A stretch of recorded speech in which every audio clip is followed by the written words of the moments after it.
Le fait de former les gens à qu'est-ce que c'est l'IA, comment ça fonctionne, comment tu peux l'utiliser, quels sont les points d'attention, quels sont les bénéfices, ainsi de suite, c'est essentiel pour comprendre le monde de demain.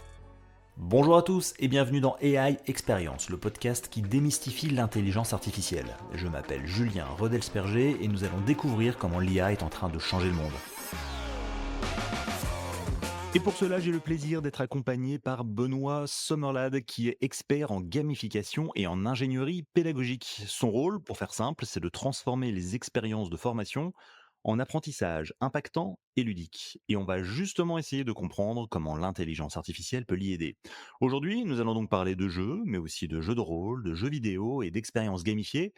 Bonjour Benoît, merci de m'accompagner pour cet épisode d'AI Experience. Comment vas-tu? Bonjour Julien, très bien, merci. Avant de débuter, Benoît, est-ce que tu peux, bien sûr te présenter et expliquer brièvement un peu quel est ton métier et en quoi ça consiste? J'ai cofondé, une société qui s'appelle Booga, il y a maintenant 5 ans. Donc c'est une agence de gamification. Nous, notre cœur de métier, c'est rendre ludique des choses qui ne le sont pas forcément, notamment pour les entreprises, des formations, des team building, des onboarding, du recrutement. On utilise donc, des mécaniques ludiques, pour rendre plus engageant, plus impactant ces temps d'entreprise, tant en physique, qu'en digital, et donc l'IA a pleinement son rôle maintenant, et que chez Booga, donc moi je m'occupe de toute la création, donc la création des jeux, la création des mécaniques, sur la partie tech également, et puis, tous les sujets liés à l'opérationnel pour faire en sorte, que nos clients puissent, vivre des expériences ludiques pour leur formation et les onboarding. D'accord, donc concrètement, c'est-à-dire que si on prend le cas d'une formation, au lieu de passer 1 heure devant un PDF ou devant un cours en ligne, par exemple, tu vas créer des interactions, des jeux, des quiz qui vont rendre l'expérience plus ludique, c'est ça, hein? Voilà, c'est exactement. L'idée, c'est de faire de l'expérientiel. Je pense qu'on a tous, subi des formations qui duraient, 3 à 4 heures, présentation PowerPoint, où au bout de 5 minutes, tout le monde avait décroché, et qu'à la fin, tout le monde a perdu son temps, le formateur comme, les formés. Nous, l'idée, c'est, justement de réduire ce temps-là, de le rendre plus compact et de le rendre expérientiel. Donc de créer des scénarios qui ne sont pas ancrés dans la réalité de l'entreprise, pour aussi faire sortir les gens de leur quotidien pour qu'ils réfléchissent de manière différente, et avec des mécaniques ludiques qui sont, forcément liées au sujet de la formation. On parle de communication, on va les mettre dans des situations, de communication à distance, de communication sous pression, et ainsi de suite, et qu'après on va pouvoir, débriefer, et que, naturellement, on va pouvoir s'appuyer sur ces expériences ludiques, sur ce jeu, pour avoir des messages, qui sont beaucoup plus ancrés dans le réel que si tu es passif, sur une formation, assis sur ta chaise, écouter des slides. D'accord, et donc si on prend le cas, par exemple, du domaine de la formation en entreprise, hein, typiquement, comment est-ce que toi tu utilises l'intelligence artificielle pour créer justement des contenus qui donnent envie de s'impliquer, de s'intéresser, qui soient vraiment pertinents et aussi un peu ludiques? C'est quoi le rôle de l'IA dans ce processus? Donc il y a différentes manières, d'utiliser l'IA, sur ce domaine-là. L'une des premières manières, c'est, justement, d'aller personnaliser l'expérience en fonction de l'entreprise, mais aussi en fonction de l'apprenant. On a tous des manières différentes d'apprendre, on a tous, des préférences d'apprentissage. Il y a des gens qui sont un peu plus visuels, il y a des gens qui sont un peu plus manuels, il y a des gens qui sont, plus sur la logique, ainsi de suite. Donc on va pouvoir créer des expériences qui sont personnalisées pour s'adapter au niveau et aux préférences de chacun. Ça, c'est la première partie. La deuxième partie, c'est aussi s'adapter à l'entreprise, d'avoir des exemples, d'avoir des cas qui sont basés sur la réalité, sur l'historique, sur la stratégie, sur la vision de l'entreprise, et avoir donc du contenu de formation, qui est ultra personnel. Parce qu'à l'heure actuelle, tu vois des catalogues de formation où tout le monde va te proposer de la formation en management, et la formation sera la même que tu sois dans l'entreprise A, B ou C. Avec l'IA, justement, on va pouvoir intégrer des données liées à l'entreprise, pour justement personnaliser ce contenu-là. Et puis après, de manière très opérationnelle, l'IA peut te permettre de créer du contenu plus rapidement, d'aller tester du contenu, d'aller brainstormer, d'aller, faire du contrôle qualité, et toutes ces tâches-là qui, au final, te prennent pas mal de temps, qui sont pas forcément passionnantes, mais qui sont absolument nécessaires, bah, tu vas pouvoir les déléguer d'une certaine manière, les automatiser grâce à l'IA. Ça, c'est les 2 grands pans, on va dire, sur la partie création pure, mais aussi sur la partie personnalisation, des expériences. D'accord. Est-ce que tu peux donner peut-être quelques exemples concrets de jeux ou d'expériences ludiques que tu as mis en place, que tu as mis en scène, pour qu'on puisse bien comprendre un peu à quoi ça ressemble exactement? Est-ce qu'on est, c'est quoi? C'est un jeu de rôle? C'est un escape game? C'est quoi? Donc après, ça peut prendre, différentes formes selon le contexte, selon le besoin. C'est vrai que, les grandes catégories, ça va tourner autour d'escape game, donc on va mettre en place un scénario avec un enjeu fort, donc que ça soit un risque, que ça soit catastrophe, ainsi de suite, devoir, résoudre cette problématique-là via la cohésion dans l'équipe, via la communication et ainsi de suite. Donc ça, c'est vraiment une grande catégorie de jeux. Après, on a aussi des jeux de plateau thématiques. Je vais te donner un exemple qu'on a fait l'année dernière. Par exemple, pour un grand parc d'attractions français, il y avait cette problématique de former les saisonniers à la sécurité sur le parc. C'était une vraie problématique sur les précédentes saisons, qu'il y avait pas mal d'accidents du travail et donc pour prévenir ces accidents du travail, vraiment mieux former, les saisonniers. Donc ça, c'était la 1re problématique. La deuxième problématique qu'on devait adresser, c'était de familiariser les saisonniers avec le Mmh. parc, bah, en prévision de l'ouverture, quelques semaines après et pour qu'ils puissent, se repérer, connaître le fait marquant du parc, de l'histoire, ainsi de suite. Donc on a créé tout un scénario, donc autour d'un agent secret,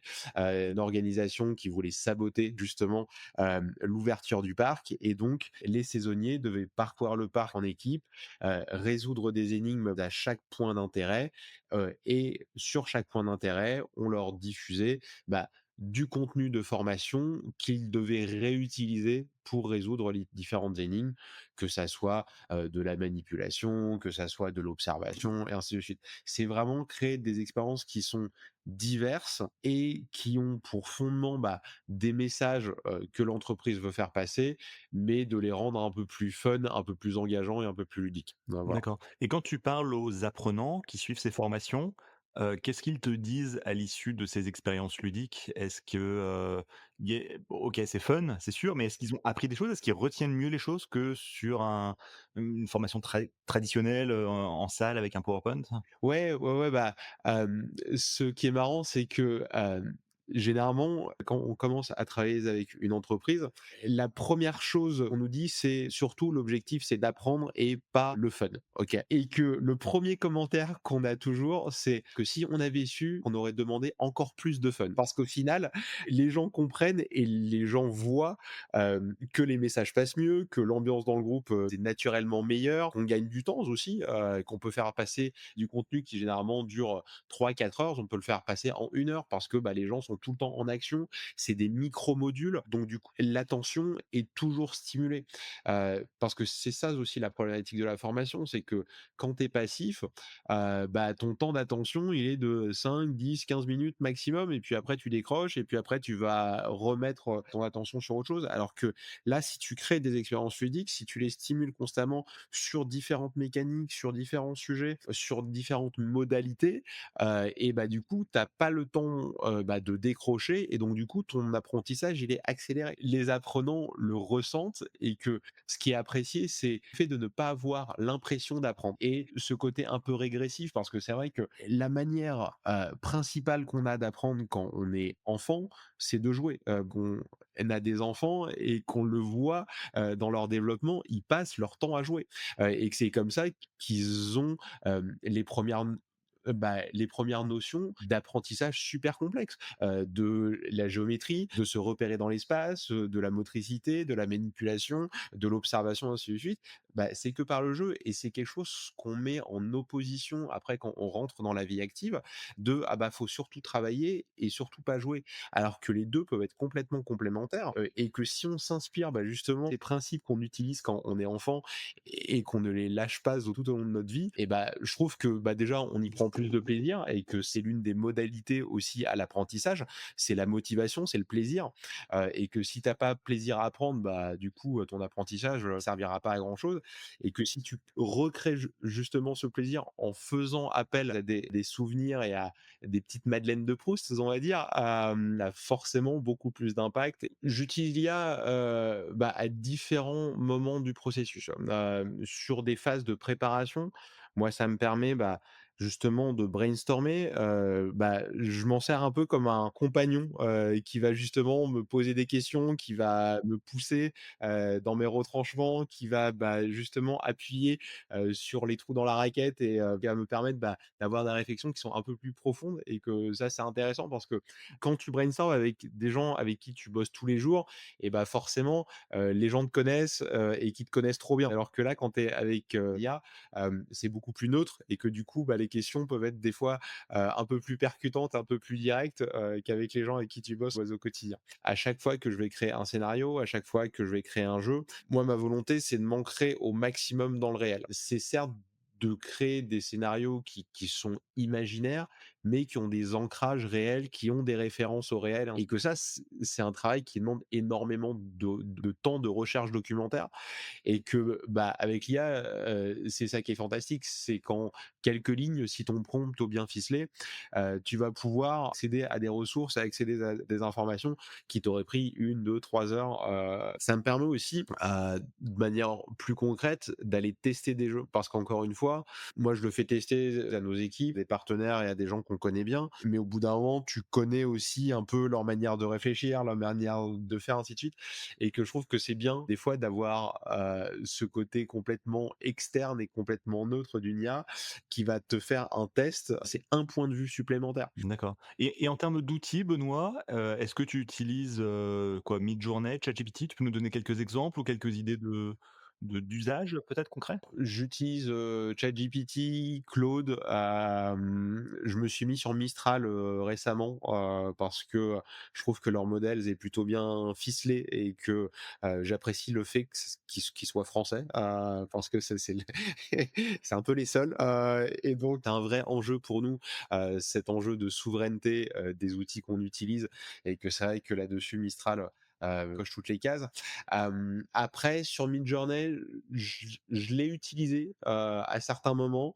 Je l'utilise de manière ponctuelle, mais je l'utilise plus, pour des mood boards. Je l'utilise en phase préparatoire pour des inspirations, pour des bases d'illustration. Je l'utilise jamais comme modèle fini parce que je trouve que les résultats sont pas toujours à la hauteur, de ce que tu peux imaginer, de ce que tu peux vouloir, mais aussi pour des raisons, purement éthiques, liées aux droits d'auteur, ainsi de suite. Je m'en sers comme travail préparatoire, comme source d'inspiration, pareil, dans l'optique d'aller toujours plus vite et d'être toujours plus efficace.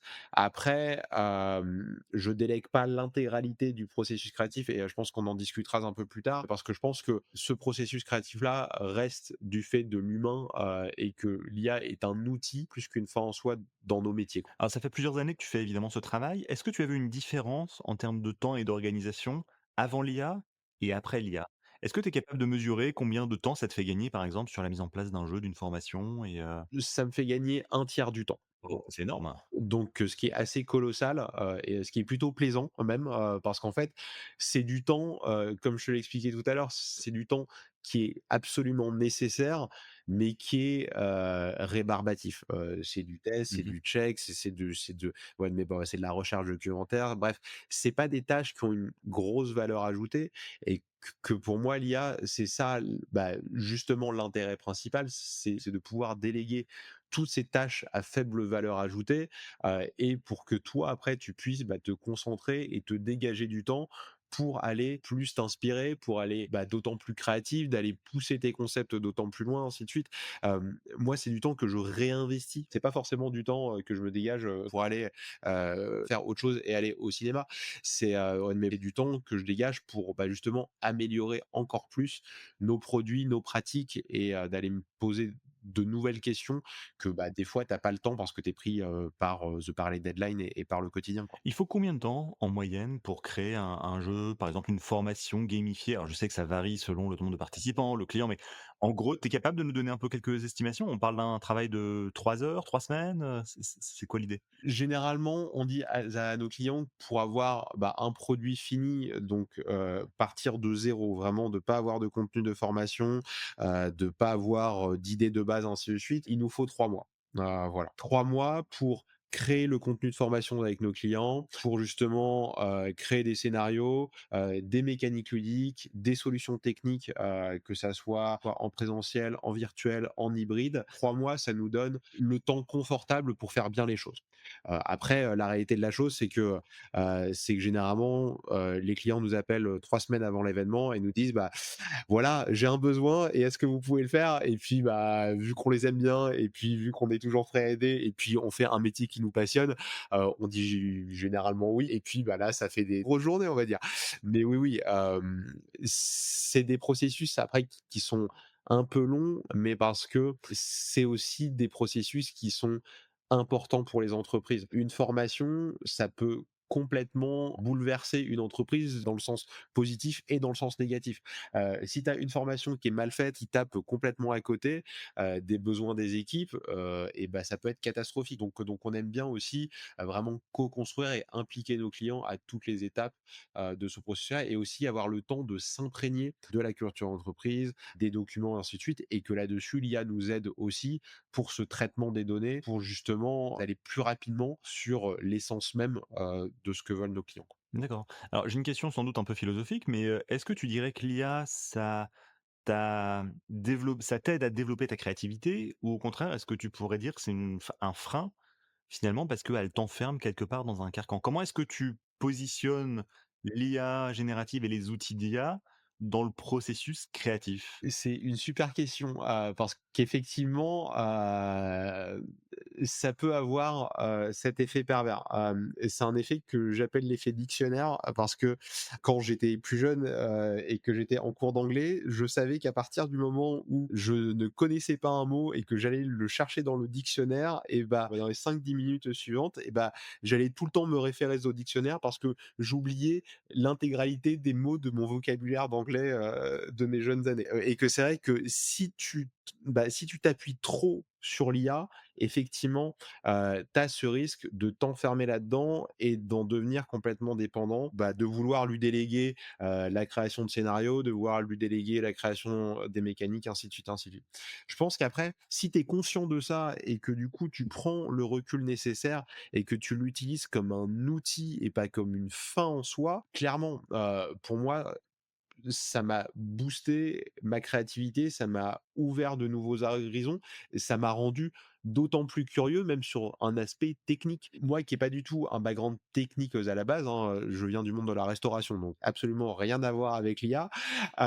Et bah, je me suis penché, sur les aspects techniques, sur comment est-ce qu'un modèle d'IA est construit, sur comment est-ce que tu peux aller, coder en Python pour aller fine tuner tes modèles et ainsi de suite, ainsi de suite. Bref, c'est un sujet où en fait, je me suis découvert une appétence, un intérêt, une curiosité technique que j'avais pas forcément, soupçonné à la base et que, bah, de fil en aiguille, bah, ces sujets-là, ça peut aussi t'inspirer dans la création de jeux. Moi, je sais que, pour créer un jeu, je m'inspire du monde, qui nous entoure. Donc, que ça soit, d'aller, lire des bouquins de cuisine ou, d'aller, voir une expo ou, d'aller voir une conférence, sur la physique nucléaire ou bref, ainsi de suite. Des trucs qui n'ont rien à voir avec, ton quotidien, voilà, que l'IA, est un sujet supplémentaire et moi ça m'aide dans mon processus créatif de me dire: «Ah bah tiens, ça marche comme ça. Est-ce que ça, cette mécanique, de pensée de l'IA, cette structuration de l'IA, je peux la traduire en jeu et aussi je peux la traduire en formation?» Parce que c'est un vrai sujet aussi chez nos clients. Tout le monde parle d'IA, mais, personne ne sait trop ce que c'est et comment ça marche. Est-ce que tu pourrais faire une formation ludique grâce à l'IA pour acculturer les gens à l'IA? Alors, scoop, oui, c'est dans les tuyaux, Ah OK. justement. Effectivement, non, non, bah, c'est un vrai sujet parce que comme je te le disais, c'est que il y a quelques années, tout le monde nous parlait de métaverse et tout le monde voulait faire des formations sur le métaverse parce que personne ne savait ce que ça voulait dire le métaverse et effectivement, ça voulait pas dire grand-chose, ce mot-là, parce que tu t'y mettais absolument tout ce que tu voulais derrière et que, ça a un peu disparu au profit de l'IA qui est pour moi, beaucoup plus concret et Mmh. qui va rester un monstre de métavers et que le fait de former les gens à qu'est-ce que c'est l'IA? Comment ça fonctionne? Comment tu peux l'utiliser? Quels sont les points d'attention? Quels sont les bénéfices? Ainsi de suite. C'est essentiel pour comprendre le monde de demain. Ça devrait faire partie, des fondamentaux même, dans les prochaines années, des programmes de formation et même, en université et même, sur les plus jeunes années, quoi. Alors, on a beaucoup parlé des formations, plutôt destinées entreprises, voire, niveau universitaire, mais le jeu, c'est pas que ça, c'est aussi le jeu de plateau, c'est aussi les jeux de rôle et là aussi, toi, je sais que tu es passionné par ces sujets-là. Tu vois les choses évoluer grâce à l'intelligence artificielle.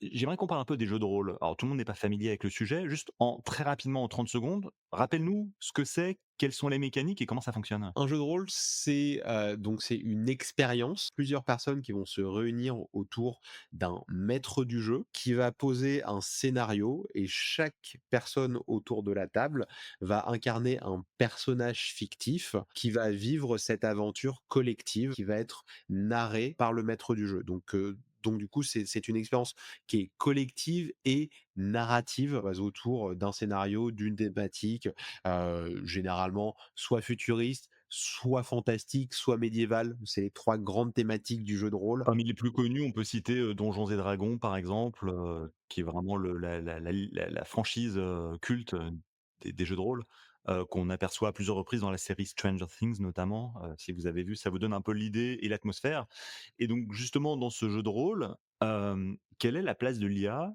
et comment est-ce que l'IA s'intègre dans cette, dynamique? Parce qu'a priori un jeu de rôle, c'est juste, plusieurs personnes autour d'une table avec des choses très pratiques, un plateau, des personnages, des cartes, des dés et cetera. Heu, Elle fait quoi l'IA là-dedans? L'un des bah, l'un des fondements du jeu de rôle et ce qui va faire qu'un jeu de rôle, est bon, c'est aussi l'immersion. C'est de vivre pleinement cette aventure, de faire corps avec ton personnage, de faire corps avec l'univers, de faire corps avec les différents chapitres, différents rebondissements et que là-dessus, l'IA clairement améliorer l'expérience, pour, justement créer des scénarios encore plus immersifs parce qu'en, s'adaptant aux différentes personnes et aux facultés et à leurs préférences, ça va aussi te permettre de créer plus rapidement des cartes, des univers, des descriptions de lieux. Parce que le jeu de rôle se base aussi pas mal sur la description de: «OK, tu rentres dans un donjon, le donjon ressemble à ci, à ça, il y a des tours, des pièces, ainsi de suite. Ce qui est un gros travail pour le maître du jeu, généralement, parce que c'est généralement le maître du jeu soit qui lit, soit qui écrit lui-même ses scénarios. Et donc, là-dessus, l'IA peut l'accompagner pour justement créer plus rapidement des contenus qui sont plus immersifs, qui sont plus engageants et qui sont plus adaptés aux différentes personnes. Et avoir aussi un niveau de difficulté qui va être beaucoup plus fin que si tu lis un bouquin ou tu lis un scénario classique, de Donjons et Dragons qui est pour le public général. Si tu t'appuies sur l'IA, tu vas avoir, encore une fois, de la personnalisation et un degré de finesse que tu pourrais pas avoir autrement. Il y a un sujet important quand on parle d'IA, notamment d'IA générative, c'est la notion d'hallucination. Je réexplique rapidement, c'est, la capacité de l'IA à créer des faux événements, des faux personnages de manière très convaincante. Heu, Dans le cas du jeu de rôle, par exemple, finalement, le fait que l'IA hallucine, ça peut être quelque part un point positif parce que ça peut t'emmener vers un univers ou créer des sujets différents. Et clairement, et puis ça peut te créer des rebondissements que personne n'a vu venir en fait. Donc clairement, c'est l'un des seuls bénéfices des hallucinations, on va dire. C'est que là, Pousser le processus créatif le plus loin possible, en fait, hein. voilà, exactement, non, on n'a plus aucune limite et que même les défauts, on va dire, de l'IA peuvent devenir, des avantages parce que tu peux raconter des histoires qui peuvent vraiment partir dans tous les sens et créer des univers et t'ouvrir de nouvelles portes. Tu vas pouvoir interagir avec, après tu vas pouvoir, continuer, dans cette hallucination ou continuer sur cette piste-là Ou sinon, bah, lui dire: «Bah, non, c'est pas comme ça et bah, remets-moi sur les rails, de l'histoire principale». Faut toujours garder en tête aussi que l'IA va répondre à des demandes. Donc c'est comme une conversation, si l'IA commence à faire n'importe quoi, c'est aussi, bah, comme dans une conversation avec, une personne physique, tu vas pouvoir, bah, le recadrer, le remettre, sur le chemin que tu veux, ainsi de Ça veut suite. dire que sur un jeu de rôle classique finalement, est-ce que, un ordinateur avec ChatGPT peut remplacer le maître du jeu? Ou les 2 travaillent ensemble? Il y a déjà pas mal de GPTs, donc les bots que tu as sur le store d'OpenAI, qui sont dédiés aux jeux de rôle. Après, c'est bien dans certaines situations, notamment parce que, question logistique, faire un jeu de rôle, ça demande de se voir régulièrement en physique, selon les emplois du temps des uns et des autres, des fois ça peut être un peu lourd. Donc tu peux aussi vivre cette expérience un peu en solo via des maîtres du jeu, contrôlés par l'IA. Ça peut aussi être en support, bah, tu peux faire des scénarios à 2 voix, c'est-à-dire que tu as un maître du jeu en physique et un maître du jeu IA et donc qui vont pouvoir, bah, se répondre et interpréter 2 personnages dans le scénario. Donc du coup, ça crée, ouais, ze des expériences de jeu qui sont, beaucoup plus poussées et beaucoup plus faciles à mettre en place, que ça ne l'a été, et que pour moi, ça participe aussi à la démocratisation de ce genre de pratique. Donc quand on crée des expériences ludiques, on c'est pas un job qui est vraiment, solitaire puisqu'on travaille avec différents métiers, différentes spécificités. C'est le cas notamment avec des rédacteurs, des traducteurs, des illustrateurs, des spécialistes pardon en pédagogie. Hem, Est-ce que ça veut dire que ces métiers-là sont potentiellement mis en danger à cause de l'intelligence artificielle? Et si on pousse vraiment un peu la démarche un peu plus loin, est-ce que l'IA pourrait un jour te remplacer en tant qu'expert en, ingénierie pédagogique ludifiée? Je pense pas. C'est vrai que c'est un grand débat, dans la société en règle générale et aussi dans le monde ludique, bah, parce qu'on l'a vu avec que l'utilisation de Midjourney, n'importe qui maintenant peut faire des illustrations pour un jeu de société ou pour un jeu vidéo, ainsi de suite. Après, je pense que c'est comme tous les nouveaux outils. Il y a quelques années, il y a les comptables qui avaient peur d'Excel et qui pensaient que leur métier allait disparaître. Bah, au final, il y a toujours des comptables, mais c'est juste que leur métier s'est un peu transformé et qu'ils font des analyses beaucoup plus poussées, ainsi de suite. Je pense que vraiment l'IA va jouer ce rôle-là, voilà, ça va nous forcer et ça va nous pousser aussi, bah, à avoir une vraie valeur ajoutée. Ça va nous permettre d'automatiser, de déléguer des tâches qui ont pas grand intérêt, pour nous et de nous concentrer, sur, bah, ce qui fait vraiment notre valeur. Après, il y a des problématiques aussi de droits d'auteur, de sécurité des données, ainsi de suite. Il va falloir, encadrer les choses, légiférer. Mais quand tu t'attaches aux fondements de nos métiers, je pense que tout le processus créatif, c'est un processus que l'IA ne peut pas remplacer. Parce que certes, l'IA a emmagasiné beaucoup de données, sur tout ce qui s'est fait, tous les scénarios, toutes les mécaniques, ainsi de suite, qu'elle va pouvoir processer et pouvoir te ressortir des trucs, sur base de ce qui a déjà été fait. Mais pas sur base de ce qui a forcément sur la base de ce qui n'a pas été fait et bah, justement de la créativité et de l'essence même de nos métiers. Et puis après, si tu parles des illustrateurs, parce qu'un illustrateur, certes, tu peux demander à une IA de te faire une illustration dans le style de Picasso, dans le style de Gauguin, ainsi de suite. Après, ça sera jamais un vrai Picasso ou un vrai Gauguin parce qu'il y aura pas cette touche, ce supplément d'âme, et que je crois vraiment que bah, c'est ça le cœur de nos métiers, c'est ce supplément d'âme qu'on insuffle, cette relation aussi qu'on a avec les joueurs, cette relation qu'on a avec, bah, nos clients, ainsi de suite. Qu'une IA, va processer de manière, très mécanique, très neutre. Je pense vraiment pas, que nos métiers soient en danger si on intègre l'IA, comme un outil et si on l'utilise de manière raisonnable et raisonnée. D'accord, OK, parfait. Alors on a parlé des expériences ludiques, formation, business, entreprise, on a parlé des jeux de rôle. J'aimerais juste qu'on termine, notre conversation avec les escape games. On sait que c'est un sujet, important, que ça s'est beaucoup démocratisé ces dernières années, on en voit quasiment dans toutes les villes. Quels sont selon toi les ingrédients d'un bon escape game et quel pourrait être le rôle de l'IA dans la mise en place d'un tel jeu? Pour moi, un bon escape game, tu as 2 ingrédients principaux, c'est l'immersion, d'avoir, un scénario, mais aussi un environnement qui va vraiment te plonger dans une ambiance et qui va te forcer à croire à l'histoire qu'on t'a racontée. Et le deuxième élément, c'est la variété.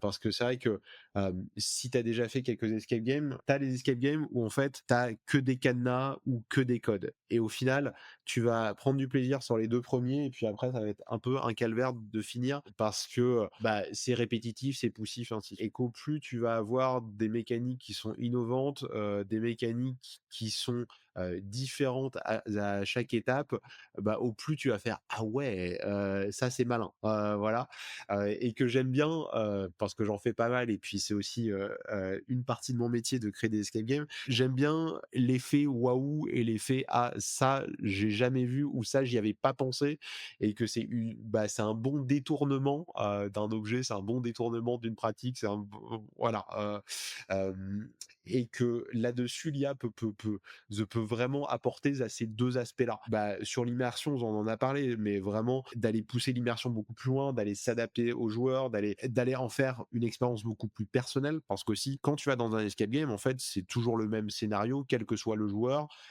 quel que soit le groupe de joueurs et quel que soit le moment de l'année. Si tu intègres de l'IA, tu vas vraiment pouvoir avoir une expérience qui va être personnalisée, qui va pouvoir être personnelle, et donc d'embarquer vraiment les joueurs et de les faire se sentir encore plus spéciaux et que à partir du moment où tu te sens spécial, bah, tu vas encore plus être dedans. Et aussi sur la variété des mécaniques, ça va te permettre, bah, comme je te disais, c'est que l'un des fondements de l'escape game, c'est d'aller détourner des objets du quotidien pour leur donner des nouvelles utilités, pour avoir un côté malin.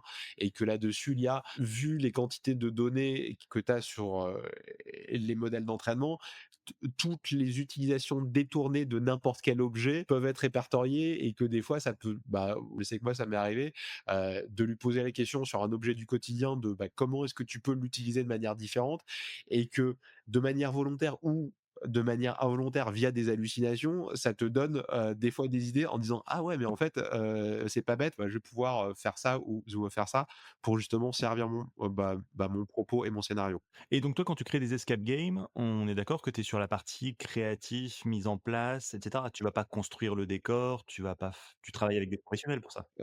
Ça m'arrive, donc sur des plus petites mises en place, sur des escape box, ça m'arrive, bah, de créer aussi les différents objets, les différents outils, les différents visuels, ainsi de suite, voilà.